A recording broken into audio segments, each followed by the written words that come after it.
All right, January 4th is now the deadline from the Biden administration for a vaccine mandate affecting those who work at companies that have more than 100 employees. If they have not gotten their shot by then, they will have to undergo weekly COVID testing and wear a mask while working in order to keep their job. Channel 2's Dave McKinley has more about what's at stake here for the workers and for those who employ them. Companies are under no obligation to pay for the required weekly testing of unvaccinated workers, so it could get expensive for vaccine holdouts. And they're not alone. OSHA is being used to force the issue as companies face a fine of $14,000 for each worker found out of compliance. And that's why the employer, with 100 employees or 200 or 2,000 has to do the math.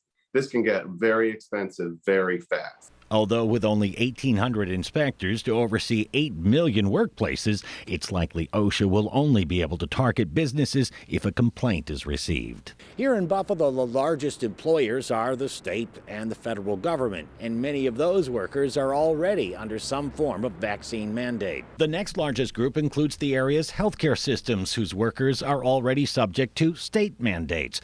The next largest employers are businesses including M&T Bank, which will only say that it's still actively reviewing the rules, and Tops Markets, whose spokesperson told us, "We will continue to monitor the guidance of the Department of Labor and OSHA and will comply accordingly." Seneca Gaming similarly told us, "We continue to monitor the rollout of the new federal COVID vaccine mandate.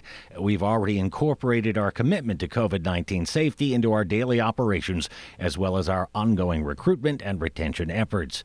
None of the businesses we contacted answered specific questions like what percentage of their workers have already gotten shots, or if they're concerned about their ability to serve customers if they have to let employees go in an already tight labor market.